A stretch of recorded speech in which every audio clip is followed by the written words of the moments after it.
دوستو آج کی اس ویڈیو میں ہم بات کریں گے فولک ایسڈ ٹیبلٹ کے بارے میں۔ فولک ایسڈ کیا ہے، کیسے کام کرتی ہے، فوائد کیا ہے، نقصانات کیا ہے اور یہ کب استعمال کریں۔ اگر آپ حاملہ ہیں یا حمل پلان کر رہی ہیں یا چاہتے ہیں کہ آپ کا جسم صحت مند رہے تو یہ ویڈیو آپ کے لیے بہت مفید ہوگی۔ آخر تک دیکھیں اور دوستوں کو بھی شیئر کریں تاکہ ان کو بھی فائدہ مل سکے۔ چلو سب سے پہلے شروع کرتے ہیں کہ اصل میں فولک ایسڈ ہے کیا۔ فولک ایسڈ جو ہے وائٹامن B9 کا مصنوعی فارم ہے جو فولیٹ کہلانے والی قدرتی شکل کا ہم خیال ہے۔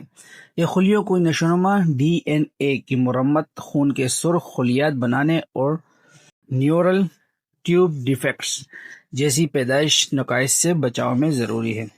اس کے یوزز کے بارے میں بات کریں، کس چیز میں یوز ہوتی ہے تو خون کی کمی کا علاج کرتی ہے، ایسے انیمیا میں یوز ہوتی ہے۔ فولک ایسڈ میگالو بلاسٹک انیمیا میں خون کے سرخ خلیات کی کمی کو دور کرنے میں بہت مدد کرتا ہے۔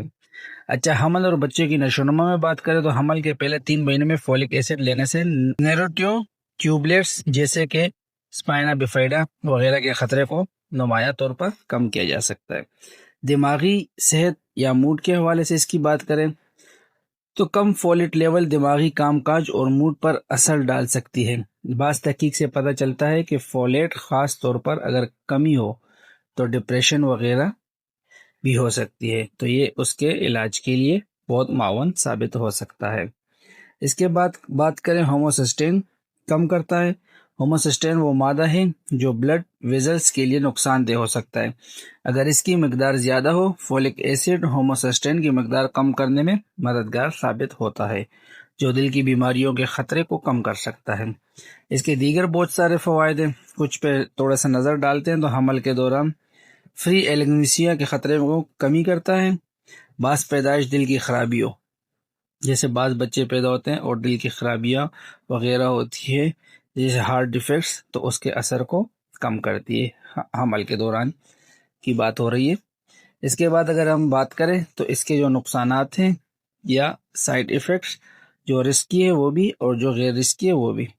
جب مقررہ کردہ مقدار میں استعمال ہو تو عموماً محفوظ ہوتا ہے، مگر زیادہ مقدار یا مخصوص حالات میں مندرجہ ذیل نقصانات ہو سکتے ہیں۔ جو میں آپ کو بتا رہا ہوں وہ نقصانات ہو سکتے ہیں۔ اگر ہم اس کی تفصیل سے بات کریں تو ہلکے اثرات جو ہے، عام جو اثرات اس کے ہو سکتے ہیں تو متلی ہو سکتے ہیں، ہیپاٹائٹ میں کمی ہو سکتی ہے، پیٹ پھول سکتا ہے یا بہت زیادہ گیس ہو سکتی ہے، ذائقہ بدل سکتا ہے منہ کا، تھکن محسوس ہو سکتی ہے یا بے آرامی محسوس ہو سکتی ہے۔ اچھا، جو سنجیدہ اثرات ہے اس میں اس کے کیا ہے، اگر کسی کو وائٹامن B12 کی کمی ہو تو فولک ایسڈ کی زیادہ مقدار اس کمی کو چھپا سکتی ہے، جس سے نیورولوجیکل نقصان دیر سے محسوس ہو سکتا ہے۔ جو نیورولوجیکل نقصان ہوتے ہیں انسان کو وہ اس میں دیر سے محسوس ہو سکتے ہیں۔ الرجک عمل سے بات کریں کہ الرجی اگر ہو سکتی ہے تو کیا ہو سکتی ہے، جلد پر خارش ہو سکتی ہے، سوجن ہو سکتی ہے، سانس لینے میں دشواری ہو سکتی ہے۔ پر زیادہ فولک ایسڈ لینے سے کینسر، بعض اعضاء کا جو ہے نا کینسر ہو سکتا ہے یا اس کا خطرہ بڑھ سکتا ہے اور یہ امیون سسٹم پر بہت بڑا اثر ڈال سکتا ہے۔ اچھا، اس کے خوراک کی بات کریں تو عام جو بالغ افراد ہوتے ہیں 400 مائکرو گرام دن میں ایک دفعہ لیتے ہیں۔ حاملہ خواتین عموماً جو ہے نا 400 سے 800 mg یا جو ہے نا اپنے ڈاکٹر کے مشورے کے مطابق زیادہ مقدار بھی اس کی ڈاکٹر ان کو تجویز کر سکتی ہے۔ اچھا، جو زیادہ خوشی کی بات وہ یہ ہے کہ فولیٹ کی کمی ہو تو مخصوص مقدار مثلاً 1 mg یا اس سے زیادہ بھی دی جا سکتی ہے، مگر یہ ڈاکٹر کی نگرانی میں ہونا بہت ضروری ہے۔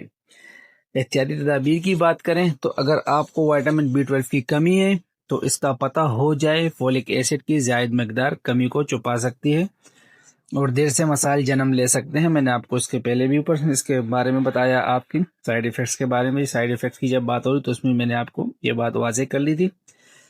اچھا، اس کے علاوہ اگر آپ کسی دوا پر ہیں، مطلب کوئی بھی دوا آپ لے رہے ہو، خصوصاً دوائیں جو ہوتی ہے جو فولک ایسڈ کی مقدار یا استعمال کو متاثر کر سکتی ہے۔ اچھا، اس میں جیسے جو ہے نا میٹوٹریکسیٹ ہو سکتی ہے یا اینٹی کونسلنٹ ہو سکتی ہے، تو یہ پھر ڈاکٹر سے اپنے مشورہ کرنا بہت ضروری ہے۔ اچھا، گردے یا جگر کی بیماری ہو تو ان افراد کو تو ویسے ہی میں اپنے ہر ویڈیو میں بتاتا ہوں کہ جگر یا گردے کے بیمار یا دل کے مریض وہ اپنے ڈاکٹر سے ضرور مشورہ کریں، اس کے بغیر استعمال کرنا اچھی بات نہیں ہے۔ اچھا، جو اس کے ممکنہ خطرے ہو سکتے ہیں زیادہ استعمال کے نتائج میں وہ میں آپ کے بتاؤں تو یہ جو ان میٹابولائزڈ فولک ایسڈ ہے یہ زیادہ مقدار لینے سے خون میں جمع ہو سکتی ہے، جس کے ممکنات اثرات ابھی پوری طرح معلوم نہیں، مگر امیون سسٹم، امیون فنکشن یا اس کے دیگر اہم عوامل پر بھی بہت اثر انداز ہو سکتی ہے۔ اچھا، کچھ نتائج جو اس کو بتاتے ہیں کہ اگر حاملہ عورت فولک ایسڈ بہت زیادہ لے لے یا بہت زیادہ خود سے لے لیں یا ڈاکٹر سے مشورہ نہ کریں تو بچے کی جو کوگنیٹو ڈیولپمنٹ ہوتی ہے تو اس پر یہ بہت منفی اثر ڈال سکتی ہے۔ دوستوں، یہ تھی آج کی ویڈیو اور انشاءاللہ آپ کو ویڈیو پسند آئی ہوگی۔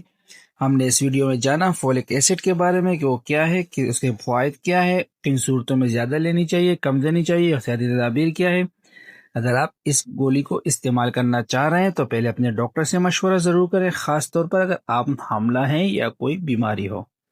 اگر آپ کو ویڈیو پسند آئی ہو تو لائک کریں، سبسکرائب کریں اور آگے شیئر کریں تاکہ آپ کو دوستوں کو بھی اس کی معلومات ہو سکے۔ بہت شکریہ، اللہ حافظ۔